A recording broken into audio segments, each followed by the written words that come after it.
guys, eu sou a Teacher Eduarda e hoje a gente vai falar dele, o famoso, esse verbo que persegue todo mundo, o verbo to be. É, ele mesmo, a gente vai falar dele. Então vamos começar. Mas então, o que é esse verbo to be? Para que ele serve? Antes da gente ver qual é a conjugação, etc., vamos entender um pouquinho desse verbo to be, né? Então, ele é o nosso verbo ser ou estar. Ah, meu nome é Eduarda, eu sou professora, eu estou dando aula, ou eu estou em casa, eu estou na escola. É esse tipo de construção que a gente vai usar o verbo to be. Sim, ele é o verbo mais irregular, tá? Ele vai ter basicamente uma conjugação para cada pessoa, quase isso. Ele também é o verbo mais usado da língua inglesa. Por isso que ele é tão importante, por isso que ele sempre aparece, por isso que ele sempre nos persegue. Ele é só o verbo mais usado da língua inglesa. Só isso. E a gente vai ver por quê. Porque ele é muito útil, tá? Ele vai ser tanto um verbo principal quanto um verbo auxiliar. Então é isso que vai fazer dele um dos verbos mais usados. Mas para que a gente vai usar o verbo to be? A gente vai usar ele para falar de estados, né? Como é que a gente está. A gente vai usar para falar de profissões, né? Para caracterizar as pessoas. A gente vai usar também para indicar locais, onde a gente está, onde a gente vai estar, esse tipo de coisa. A gente vai usar ele também para fazer comparações entre uma coisa e outra, isso, futuras emoções. E também para indicar ações do momento. Que daí aqui vai ser um caso um pouquinho diferente, mas que vai ser usado também o verbo to be. O que é importante, quando a gente estiver usando ele tanto no presente quanto no passado, ele não vai precisar de verbo auxiliar. A gente vai ver nas outras construções do inglês que a gente vai ter que ter um verbo auxiliar e o verbo principal. O verbo to be é o único verbo da língua inglesa que não precisa de verbo auxiliar. É ele por ele mesmo, ele não precisa de ninguém. Então, como eu falei, essas situações de uso, eu posso dizer my name is Eduarda. A gente vai ter o verbo to be aqui. I'm fine, I'm well. Estou dando meu estado. No momento, vou usar o verbo to be também. I am a teacher. Estou dando minha profissão. I am in the studio. Estou dando meu local. Então, a gente vai ter essas situações de uso. Mas como é que a gente vai conjugar o verbo to be? É aí que não complica, mas é aí que vai ter várias formas. Então, quando eu estiver falando de mim, eu vou usar o am, I am. Quando eu estiver falando de você, de tu, vai ser o are. Né? Então, you are a student. Eu posso dizer, she's smart, he's young. My name is Eduardo. Para she, he e it, a gente vai usar o is. We, nós, are from Brazil. Posso dizer nacionalidades também, tá? You are in a classroom, indicando local. Esse you aqui é no plural, não vai ser diferente pro plural e pro singular. A gente vai saber que é plural ou singular pelo contexto, tá? Depois a gente vai ter they are happy. Eles estão felizes? Eles são felizes.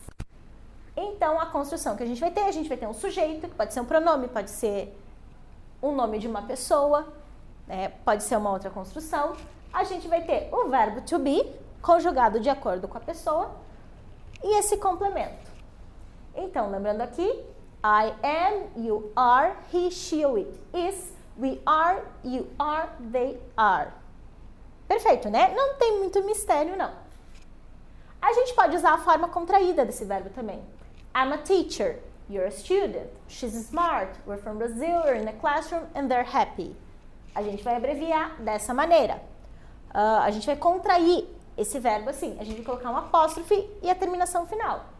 O am vai ficar só o N, o are vai ficar o RE, o is vai ficar só o S. Perfeito, né? Sem mistério também. Vai ser a mesma estrutura ali também. Como é que a gente vai fazer uma negação? É só colocar um not depois do verbo to be. Só isso. I am not a teacher. You are not a student. She is not smart. We're not from Brazil. You are not in a classroom. They are not happy. Para fazer negação em inglês é só isso. Só colocar um não depois. Então, a gente vai ter a estrutura aqui. A gente vai precisar do sujeito. A gente vai colocar o verbo to be conjugado de acordo com a pessoa. A gente vai colocar o not. E a gente vai colocar o complemento dessa frase. Para fazer a contração, a gente vai fazer I'm not a teacher. You aren't a student. Ou a gente pode colocar you're not a student. Mas o mais comum é contrair o verbo com o não. Então, vamos prestar atenção aqui. A gente só vai tirar o O. A gente vai trocar o O por um apóstrofo. Olha só. Aren't, isn't. E daí o aren't também. A gente vai juntar as duas palavras, excluir o O, trocar ele por um apóstrofo e colocar o T no final. Não tem mistério. E o apóstrofe tem que ser assim, tem que ser apóstrofe T, para indicar a negação. Na verdade, é o N apóstrofe T que vai indicar essa negação. Não tem mistério também. É simples. Às vezes, acho que parece que é mais complicado do que verdadeiramente é. Como é que a gente vai fazer perguntas? Lembra lá no vídeo que eu falo de perguntas? A gente só vai inverter a ordem. A gente vai tirar o verbo to be daqui, que ele estava depois do sujeito, e colocar ele para antes do sujeito. Am I a teacher? Are you a student? Is she smart? Are you from Brazil? Are you in a classroom? Are they happy? É só isso que a gente precisa fazer.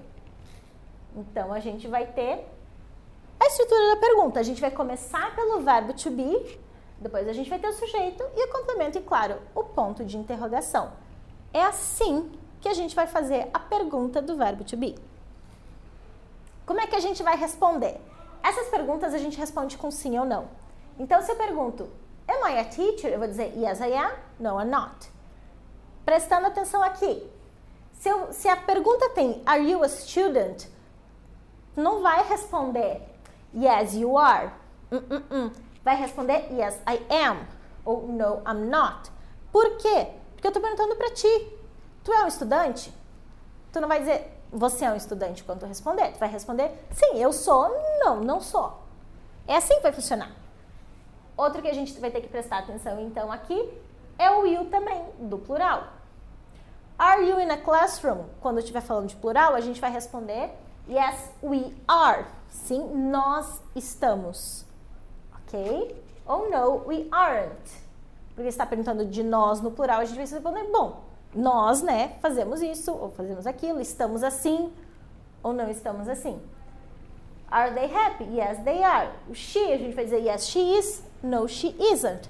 É só essa construção de sim ou de não que a gente vai ter. Ok? Então, por esse vídeo do verbo to be, é só futuras emoções aí. A gente vai ver o passado, a gente vai ver essas ações de momento no passado.